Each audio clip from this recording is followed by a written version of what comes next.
चुनाव आयोग ने भी राजधानी पटना में एक प्रेस कॉन्फ्रेंस कर विधानसभा चुनाव की तैयारियों की जानकारी साझा की। हालांकि चुनाव की तारीखों का ऐलान अभी नहीं हुआ, लेकिन संकेत देते हुए ये जरूर जानकारी साझा की गई कि चुनाव 22 नवंबर से पहले पूरे हो जाएंगे। साथ ही उन्होंने और क्या कुछ कहा है, आगे विस्तार से आपको दिखाते हैं।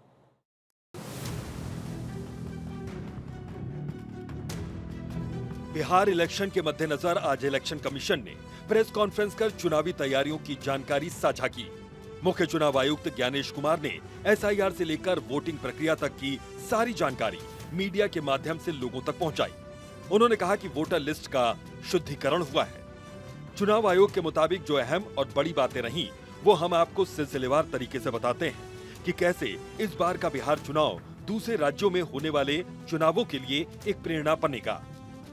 चुनाव आयोग के मुताबिक उनकी टीम ने 2 दिनों तक बिहार के सियासी दलों के साथ बैठक कर सूबे का हाल जाना और तैयारियों का जायजा लिया। साथ ही उन्होंने शासन और प्रशासन के साथ भी बातचीत की है। उन्होंने जो बड़ी बातें कही वो हम आपको बिंदुवार बताते हैं कि वोटिंग का तरीका कैसा होगा और मतदान की प्रक्रिया को कैसे पारदर्शी बनाने की कोशिश की गई। उन्होंने कहा कि बिहार विधानसभा चुनाव 22 नवंबर से पहले संपन्न हो जाएंगे। उन्होंने जानकारी दी कि 2 दिन सियासी दलों के साथ उन्होंने बैठक की, साथ ही साथ पुलिस प्रशासन के अधिकारियों के साथ भी उनकी मीटिंग हुई है। चुनाव आयुक्त ने कहा कि बिहार में चुनाव छठ पूजा जैसा महान पर्व होता है। साथ ही उन्होंने ये भी जानकारी दी कि 22 नवंबर से पहले चुनाव संपन्न हो जाएंगे। इसके बाद उन्होंने पूरी प्रक्रिया और वोटर लिस्ट कितना खास इस बार होने वाला है वो भी बताया। उन्होंने कहा कि वोटर स्लिप में हर जानकारी उपलब्ध होगी, वोट देकर अपनी जिम्मेदारी निभाएं। साथ ही साथ उन्होंने कहा कि 15 दिन के भीतर अब सभी को वोटर कार्ड मिल जाएंगे। एसआईआर के बारे में उन्होंने बातें करते हुए कहा कि एसआईआर समय से पहले संपन्न हुआ है। इस बार वीवीपैट में कलर फोटो दिखेगी। सीरियल नंबर का साइज भी पहले के मुकाबले इस बार बड़ा और स्पष्ट होगा। साथ ही साथ बूथ के बाहर मोबाइल रखने की व्यवस्था होगी ताकि मोबाइल कोई अंदर न ले जा सके। कानून के अंतर्गत कैंडिडेट्स पोलिंग बूथ के कुछ दूरी के बाहर अपने बूथ्स लगाते हैं। कई बार वो लोग भी मतदाताओं को सहूलियत देने के लिए उनका मार्गदर्शन करते हैं कि आपका बूथ ये वाला है या उस कमरे में है। तो पहले ये काफ़ी दूर लगाने की अनुमति होती थी, अब 100 मीटर की दूरी पर पोलिंग स्टेशन से हर प्रत्याशी अपने बूथ लगाने के लिए स्वतंत्र है।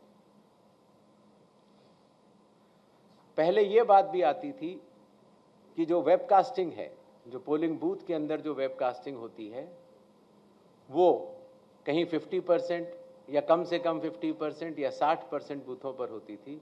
और अब बिहार से शुरू होकर पूरे देश में जब भी चुनाव होंगे 100% वेबकास्टिंग हर पोलिंग स्टेशन पर की जाएगी। कई बार प्रत्याशियों ने ये बात कही कि जब ईवीएम पर जो बैलेट पेपर या कागज लगता है उसमें जो उनकी फोटो आती है वो ब्लैक एंड वाइट होती है और इसलिए मतदाता को पहचानने में कई बार दिक्कत हो जाती है। हालांकि चुनाव चिन्ह तो रहता है और साथ ही साथ ये भी बात आई कि सीरियल नंबर भी बड़ा होना चाहिए। तो इसलिए बिहार के चुनाव से शुरू करके पूरे देश में अब सीरियल नंबर का फॉन्ट भी बड़ा होगा और प्रत्याशियों की फोटोग्राफ वो कलर्ड फोटोग्राफ लगाई जाएगी। इस बार का बिहार विधानसभा चुनाव कई मायनों में अहम भी होने वाला है और इसका असर दूसरे राज्यों में होने वाले विधानसभा चुनाव में भी देखने को पड़ सकता है। खासतौर पर एसआईआर की प्रक्रिया और वोटिंग के दौरान की पारदर्शी व्यवस्था। लिहाजा आपको इस प्रेस कॉन्फ्रेंस की कई और बड़ी बातें हम बताते हैं। उन्होंने कहा कि ईवीएम के आखिरी राउंड से पहले इस बार पोस्टल बैलेट से गिनती होगी।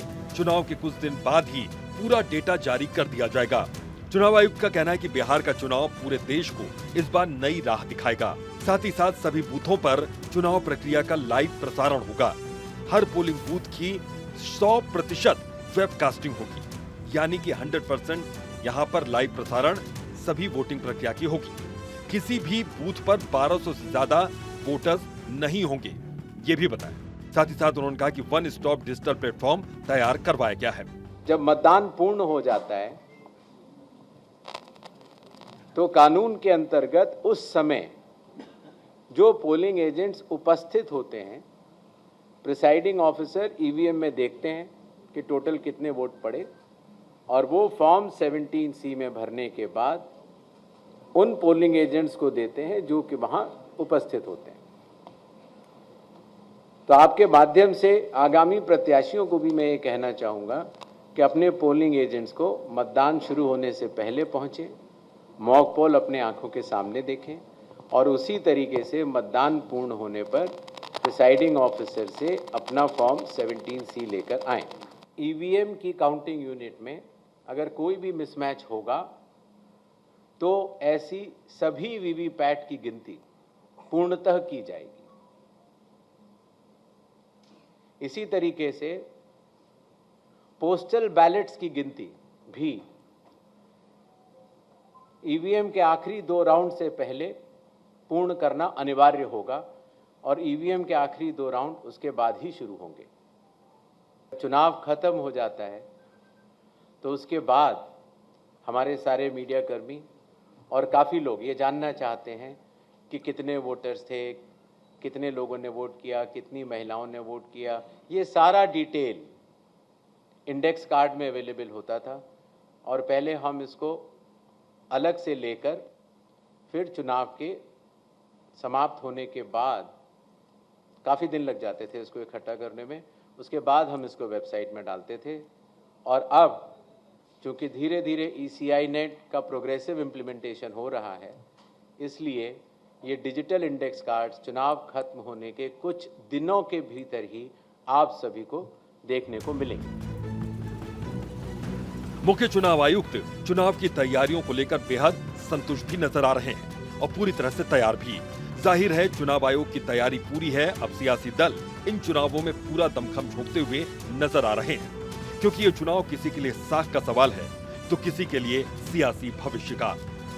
Bureau report, Bharat 24।